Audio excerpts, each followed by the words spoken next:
Iran যুক্তরাষ্ট্র পাল্টাপাল্টি হামলায় মধ্যপ্রাচ্যে বাড়ছে উত্তেজনা, ফের তৎপর মধ্যস্থতাকারীরা। প্রাকৃতিক দুর্যোগে বিপর্যস্ত বহু দেশ, ইউরোপে তাপদাহে বাড়ছে মৃত্যু, ভারী বৃষ্টিতে অচল দিল্লি, মহারাষ্ট্র, গুজরাট। আমন্ত্রণ ওয়ার্ল্ড নিউজ টুডেতে, সাথে আছি আমি সারিকা তাবাসসুম। ইরান যুক্তরাষ্ট্রের পাল্টাপাল্টি হামলায় ফের মধ্যপ্রাচ্যে বাড়ছে উত্তেজনা। হুমকির মুখে পড়েছে দুই দেশের সই হওয়া প্রাথমিক শান্তি চুক্তি। নতুন করে পারমাণবিক বিদ্যুৎ কেন্দ্রের কাছে হামলার অভিযোগ করেছে ইরান, তবে এ বিষয়ে কোনো মন্তব্য করেনি যুক্তরাষ্ট্র। এদিকে নড়বড়ে যুদ্ধবিরতির ফাঁকে ইরানের সাথে বড় যুদ্ধের প্রস্তুতির কথা জানিয়েছে ইসরায়েল। যুদ্ধ স্থায়ীভাবে বন্ধে প্রাথমিক শান্তি চুক্তি সইয়ের পর অনেকেরই আশা ছিল এবার বুঝি মধ্যপ্রাচ্যে উত্তেজনা কমে আসবে, কিন্তু তা হয়নি। টানা 3 দিন হামলা পাল্টা হামলা করেছে দুপক্ষ, এতে প্রাণহানি ও ক্ষয়ক্ষতি দুটোই হয়েছে। বৃহস্পতিবার ভোরে ইরানের বিভিন্ন স্থানে 90টি নিশানায় আঘাতের দাবি করে মার্কিন বাহিনী। জবাবে কুয়েত, বাহরাইন, কাতার, জর্ডানে যুক্তরাষ্ট্রের বিভিন্ন স্থাপনা লক্ষ্য করে হামলা চালায় ইরান। রাতে ইরানের রাষ্ট্রীয় সংবাদ মাধ্যম জানিয়েছে, বুশের অঞ্চলের দেশটির একমাত্র পারমাণবিক বিদ্যুৎ কেন্দ্রের আশপাশে হামলা চালানো হয়েছে। তবে এ বিষয়ে মার্কিন সামরিক কেন্দ্রীয় কমান্ড কোনো মন্তব্য করেনি। যুক্তরাষ্ট্রের প্রেসিডেন্ট ডোনাল্ড ট্রাম্প গেল বুধবার বলেন, হরমুজ প্রণালীতে জাহাজে ইরানের সাম্প্রতিক হামলায় যুদ্ধবিরতির সমাপ্তি ঘটেছে। সতর্ক করেন, এ ধরনের হামলা অব্যাহত থাকলে যুক্তরাষ্ট্র আরও কঠোর জবাব দেবে। একই সাথে তিনি ইরানের বিদ্যুৎ ও লবণাক্ত পানি বিশুদ্ধকরণ স্থাপনা এবং দেশটির প্রধান তেল রপ্তানি কেন্দ্র খার্গ দ্বীপে হামলারও হুমকি দেন। এই অস্থিতিশীল পরিস্থিতির পূর্ণ সুযোগ নিচ্ছে ইসরায়েল। নড়বড়ে যুদ্ধবিরতির ফাঁকে ফের রণক্ষেত্রে নামার প্রস্তুতি তাদের। যুদ্ধ শেষ হয়নি বলে এরই মধ্যে ঘোষণা দিয়েছেন ইসরায়েলের প্রধানমন্ত্রী বেনিয়ামিন নেতানিয়াহু। এমন অবস্থায় আঞ্চলিক স্থিতিশীলতা রক্ষার আহ্বান জানিয়েছে জাতিসংঘ। এ অবস্থায় ফের তৎপরতা বেড়েছে মধ্যস্থতাকারী দেশগুলোর। সৌদি আরব, তুরস্ক, ওমানের পররাষ্ট্রমন্ত্রী এবং পাকিস্তানের সেনা প্রধান ফিল্ড মার্শাল আসিম মুনিরের সাথে টেলিফোনে কথা বলেছেন ইরানের পররাষ্ট্রমন্ত্রী আব্বাস আরাকচি।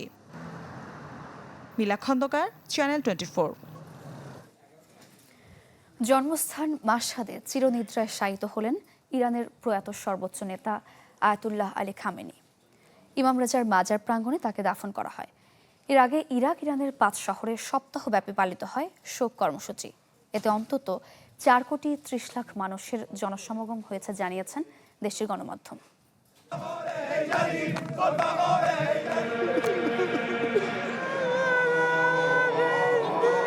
মাশহাদের পবিত্র মাটি যেন ভারী বিষাদে আচ্ছন্ন। কালো পোশাকে শোকার্ত জনতার ঢল নামে প্রয়াত সর্বোচ্চ নেতার চিরবিদায়ে। প্রিয় নেতাকে এক নজর দেখার জন্য, কফিনটি একটু ছুঁয়ে দেখার জন্য ব্যাকুল ছিল লাখো জনতা। বৃহস্পতিবার রাতে ইরানের শিয়া মুসলিমদের সবচেয়ে পবিত্র স্থান ইমাম রেজার মাজারে সমাহিত করা হয় আলী খামেনিকে। এর মধ্য দিয়ে সমাপ্তি ঘটে টানা 6 দিনের রাষ্ট্রীয় শোক অনুষ্ঠানের। দাফনের আগে আলী খামেনি, তার নাতনি, জামাতা, মেয়ে এবং মোস্তফা খামেনির স্ত্রী কফিনবাহী একটি উড়োজাহাজে ইরাক থেকে মাশহাদে এসে পৌঁছায়। এর আগে ইরাকের পবিত্র শহর নাজাফ ও কারবালার রাস্তায় হয় শোক যাত্রা। এ সময় ট্রাম্পের বিরুদ্ধে প্রতিশোধের স্লোগান দিতে থাকেন অনেকেই। খামেনির বিদায় আমাদের হৃদয়ে গেঁথে যাওয়া এক গভীর ক্ষত। যতক্ষণ না তাঁর প্রতিশোধ নেওয়া হয় এবং তার শত্রুদের ধ্বংস করা হয়, ততক্ষণ আমাদের এই যন্ত্রণার লাঘব হবে না এবং তার থেকে বিচ্ছিন্ন হওয়ার শোক আমাদের সঙ্গেই থেকে যাবে।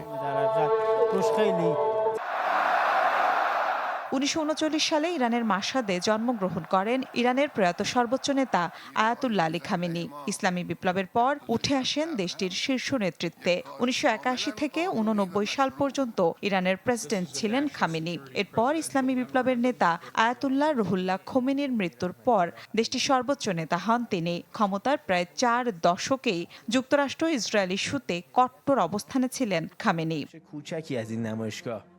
গেল ২৮ ফেব্রুয়ারি সরকারি বাসভবনে মার্কিন ইসরায়েলি বিমান হামলায় নিহত হন এই প্রয়াত সর্বোচ্চ নেতা। প্রাণ হারান তার পরিবারের আরও কয়েক সদস্য। খামেনির মৃত্যুর পর তার ছেলে মোস্তফা খামেনি ইরানের নতুন সর্বোচ্চ নেতা হিসেবে স্থলাভিষিক্ত হন। তবে ওই হামলায় গুরুতর আহত হওয়ার পর থেকে তাকে আর জনসম্মুখে দেখা যায়নি। মাশহাদের দাফন অনুষ্ঠানেও তার উপস্থিতি সম্পর্কে স্পষ্ট কোনো প্রমাণ মেলেনি। মিলা খন্দকার, চ্যানেল 24। ট্রাম্পকে হত্যার চেষ্টা করছে ইরান এবং তিনি দেশের ১ নম্বর টার্গেট, এমন দাবি করেছেন খোদ মার্কিন প্রেসিডেন্ট। আঙ্কারায় ন্যাটো সম্মেলন শেষে সাংবাদিকদের সঙ্গে আলাপকালে এমন মন্তব্য করেন ট্রাম্প। ৫ মাস আগে শুরু হওয়া ইরান যুদ্ধের প্রসঙ্গ টেনে ট্রাম্প বলেন, যুক্তরাষ্ট্র ও ইসরায়েল তেহরানের শীর্ষ নেতৃত্বের বেশিরভাগকেই হত্যা করেছে। হুঁশিয়ারি দেন, নতুন নেতৃত্ব টিকে থাকতে পারবে না। এর পরপরই নিজের বেঁচে থাকা নিয়েও শঙ্কা প্রকাশ করেন। এ সময় ইরানি নেতাদের নিকৃষ্ট বলে অভিহিত করেন ট্রাম্প।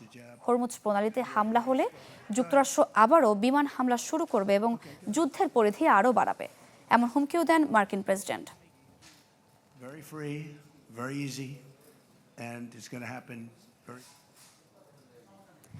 ভারী বৃষ্টিতে ব্যাহত ভারতের বেশ কয়েকটি শহরের জনজীবন, জলাবদ্ধতা, যানজট, ভবনধস এবং বজ্রপাতে মৃত্যু হয়েছে আরও ১০ জনের।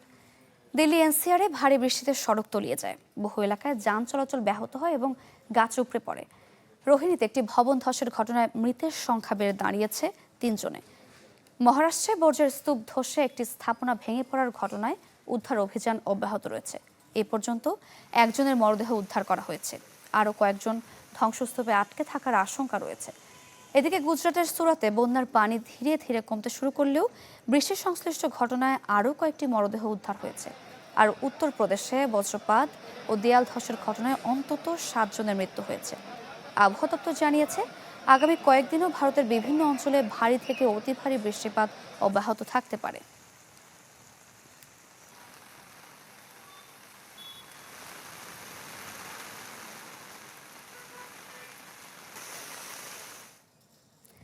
তীব্র গরমে আগে থেকেই বিপাকে ইউরোপের বেশ কয়েকটি দেশ, সেই সাথে সৃষ্ট দাবানল পরিস্থিতি আরও জটিল করে তুলেছে। স্পেনের আলমেরিয়ায় ভয়াবহ দাবানলে প্রাণ গেছে অন্তত ১২ জনের। ফ্রান্সে দাবানল, খরা ও অস্বাভাবিক গরমে শুকিয়ে যাচ্ছে লোয়ার নদী। হাসপাতালগুলোতে বাড়ছে তাপজনিত অসুস্থ রোগীর সংখ্যা। আগুন যেন মুহূর্তেই গ্রাস করছে পাহাড়, বন আর জনপদ। স্পেনের আলমেরিয়ায় ভয়াবহ দাবানলে পুড়ে ছাই হয়ে যাচ্ছে বিস্তীর্ণ এলাকা। ধোঁয়ায় ঢেকে গেছে আকাশ। আগুনের দেয়াল ঠেলে এগোচ্ছেন দমকল কর্মীরা। প্রাণ বাঁচাতে মরিয়া এই লড়াইয়ের মধ্যেই প্রাণ হারিয়েছেন অন্তত ১২ জন।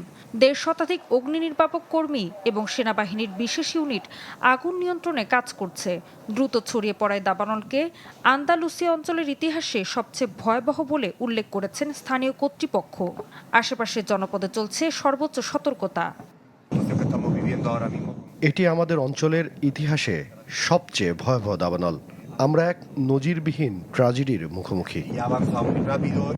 এদিকে ভয়াবহ তাপপ্রবাহে শুকিয়ে যাচ্ছে ফ্রান্সের দীর্ঘতম লোয়ার নদী।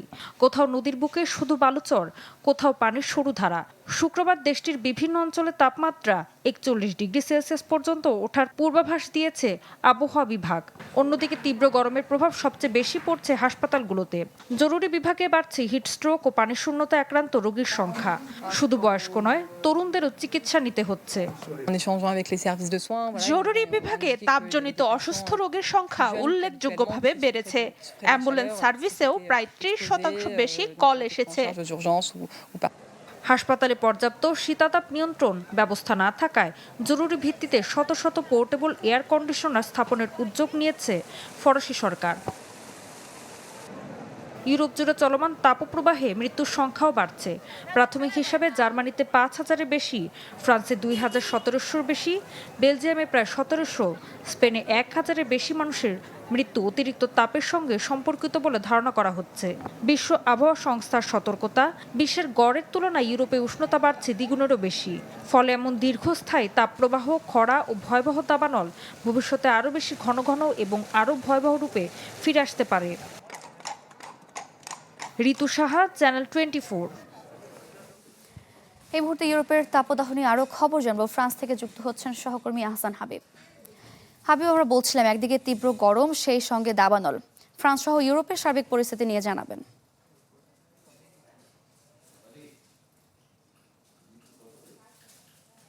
আপনাকে বলে রাখি যে এক ধরনের উপরে সূর্যের তাপ বসবাস হচ্ছে। সূর্যের তাপ কোনোভাবেই কমছে না। প্যারিসে কিছুটা স্বস্তি দেখা দিয়েছে ২-৩ দিন বৃষ্টি এবং কিছুটা তাপমাত্রা নিয়ন্ত্রণে থাকার কারণে। কিন্তু সাউথ ফ্রান্স, যেটা দক্ষিণ ফ্রান্স, সেখানে কিন্তু তাপমাত্রা এখনো সহনীয় পর্যায়ে নেই এবং সেখানে রেড জোন ঘোষণা করা হয়েছে তাপমাত্রার কারণে। আর সাউথ ফ্রান্সে আরেকটি বড় সমস্যা, যেটা বলেছিলাম যে মাটিতে আগুন, হ্যাঁ, দাবানলের কারণে ৩,০০০ পরিবারকে সাউথ ফ্রান্স থেকে তারা সরিয়ে অন্য জায়গায় স্থানান্তরিত করা হয়েছে এবং ২,০০০ একর জমি পুড়ে গেছে বলে আমাদেরকে জানিয়েছে। এবং এছাড়াও ৩টি ট্রান্সফরমার আগুনে পুড়ার কারণে প্রায় ১,০০০ পরিবার এখনো অন্ধকারের মধ্যে বসবাস করছে। এই রকম অবস্থায় যখন মানুষ স্বস্তি নিয়ে একটু রাতে ঘুমাবে, ঠিক সেই সময় তাপমাত্রাটা যেটা ছিল আগে ২০ ডিগ্রি, এটা এখন ২৫ থেকে ২৮ ডিগ্রি থাকে সবসময় রাতের বেলায়। সুতরাং স্বস্তিতে রাতে ঘুমও হচ্ছে না ফরাসিদের। এবং যেই কারণে দেখা যাচ্ছে যে শুধু শীতাতাপ নিয়ন্ত্রিত যন্ত্র কেনার জন্য দোকানগুলোতে ভিড় জমাচ্ছেন এবং পর্যাপ্ত সাপ্লাই না থাকার কারণে শুরু হচ্ছে বিশৃঙ্খলা এবং পুলিশ এসে সেইগুলো নিয়ন্ত্রণ করছে। এগুলো সার্বিক পরিস্থিতি। এখন ফ্রান্স সরকার দ্বিতীয় ওয়েভ যেটা শুরু হবে কাল থেকে, সেটার জন্য তারা প্রস্তুতি নিচ্ছে এবং বলা হচ্ছে কালকে থেকে ফ্রান্সের অর্ধেক অঞ্চলেই দ্বিতীয় তাপপ্রবাহ শুরু হচ্ছে, যেখানে ৪০ থেকে ৪৫ ডিগ্রি তাপমাত্রা হওয়ার সম্ভাবনা রয়েছে। বুঝতেই পারছেন কত ভয়াবহতার মধ্যে বসবাস করছে ফরাসিরা। আর ফরাসিদের জন্য কোনো সুখবর নেই মূলত, যে এই তাপমাত্রা নিয়ন্ত্রণে আসবে ১ সপ্তাহ বা ২ সপ্তাহ, এরকম নেই। এটি টানা ২ সপ্তাহের উপরে চলবে, এরকম একটা আবহাওয়া দপ্তর থেকে জানানো হয়েছে এবং আগাম সতর্কতা জানানো হয়েছে। সুতরাং একটি ভয়াবহ পরিস্থিতিতে বসবাস করছে ফরাসিরা। এই ছিল আমার কাছে সর্বশেষ। হাবিব, ধন্যবাদ আপনাকে। ইউরোপের তাপদাহ নিয়ে জানাতে আমাদের সঙ্গে ফ্রান্স থেকে যুক্ত হয়েছিলেন সহকর্মী আহসান হাবিব। চীনের পূর্ব উপকূলে ধেয়ে আসছে শক্তিশালী টাইফুন বাভি। শুক্রবার টাইফুনটি তাইওয়ানের উত্তরাঞ্চলের পাশ দিয়ে অগ্রসর হচ্ছিল। এর প্রভাবে তাইওয়ানে ভারী বৃষ্টিপাত, স্কুল বন্ধ, বহু ফ্লাইট বাতিল এবং মাছ ধরার নৌকাগুলো নিরাপদে ফিরিয়ে আনা হয়েছে। চীনের আবহাওয়া কর্তৃপক্ষ জানিয়েছে শনিবার সন্ধ্যায় ফুজিয়ান প্রদেশের উপকূলে আঘাত হানতে পারে বাভি। সম্ভাব্য ক্ষয়ক্ষতি এড়াতে জেজিয়াং প্রদেশে ১৭,০০০-এর বেশি মানুষকে সরিয়ে নেওয়া হয়েছে এবং প্রায় ১,৭০,০০০ উদ্ধারকর্মী প্রস্তুত রাখা হয়েছে। ফুজিয়ানেও ফেরি চলাচল স্থগিত করে জেলেদের দ্রুত তীরে ফিরতে বলা হয়েছে। এদিকে জাপানের দক্ষিণ পশ্চিমাঞ্চলের হাতোমা দ্বীপের উপকূলে টাইফুনের প্রভাবে সমুদ্রের ওপর সৃষ্ট হওয়া একটি জলঘূর্ণির দৃশ্য ক্যামেরায় ধরা পড়েছে। এর আগে চলতি সপ্তাহে চীনের বিভিন্ন অঞ্চলে ঝড় ও বন্যায় অন্তত ৫০ জনের মৃত্যু হয়েছে। দক্ষিণাঞ্চলের ওয়াংশিতে বন্যায় ৩৯ জন এবং হুবে প্রদেশে বজ্রঝড় ও টর্নেডোয় আরও ১১ জন প্রাণ হারিয়েছেন।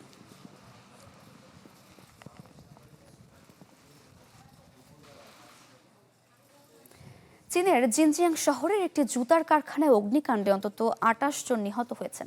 আগুন ছড়িয়ে পড়তে শুরু করলে তার নিয়ন্ত্রণে আনে দমকল কর্মীরা। রাষ্ট্রীয় সংবাদ মাধ্যমের তথ্য অনুযায়ী আগুন লাগার সময় ভবনটিতে ২৩৯ জন ছিলেন। তাদের মধ্যে ২১৩ জনকে জীবিত উদ্ধার করা হয়। হাসপাতালে নেওয়ার পর ২ জনের মৃত্যু হয় এবং পরে নিখোঁজ আরও ২৬ জনের মরদেহ উদ্ধার করা হয়। প্রাথমিক তদন্তে জানা গেছে ভবনের নিচতলার কর্মশালা ও গুদাম থেকে আগুনের সূত্রপাত হয়। সিঁড়িতে স্তূপ করে রাখা দাহ্য জুতার উপকরণ আগুন দ্রুত ছড়িয়ে পড়তে এবং উদ্ধার কাজে বাধা সৃষ্টি করে। ঘটনার পর কারখানার মালিক ও কয়েকজন ব্যবস্থাপককে আটক করেছে পুলিশ। ঘটনার দ্রুত তদন্তের নির্দেশ দিয়েছেন চীনের প্রেসিডেন্ট শি জিনপিং। কর্মক্ষেত্রের নিরাপত্তা নিয়ে নতুন করে উদ্বেগের মধ্যেই এ দুর্ঘটনা ঘটল।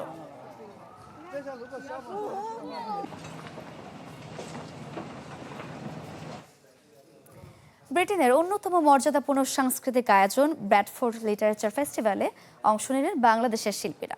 বুধবার ইংল্যান্ডের ব্র্যাডফোর্ড শহরে অনুষ্ঠিত এই উৎসবে বিশ্বের খ্যাতিমান লেখক, কবি, গবেষক, সাংবাদিক ও সঙ্গীত শিল্পীদের মিলন মেলা বসে।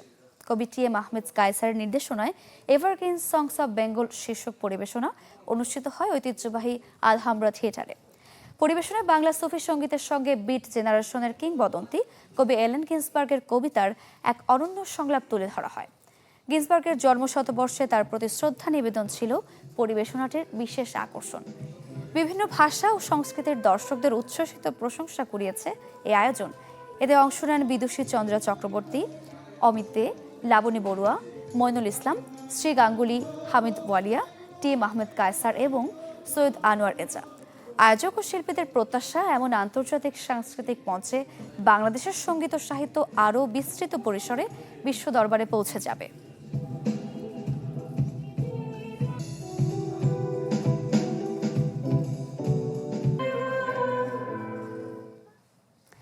এই ছিল আজকের ওয়ার্ল্ড নিউজ টুডে। বিশ্বের গুরুত্বপূর্ণ সব সংবাদ ও বিশ্লেষণ জানতে একই সময় চোখ রাখুন চ্যানেল 24 পর্দায়। এছাড়াও দেখতে পারেন ফেসবুক এবং ইউটিউবে।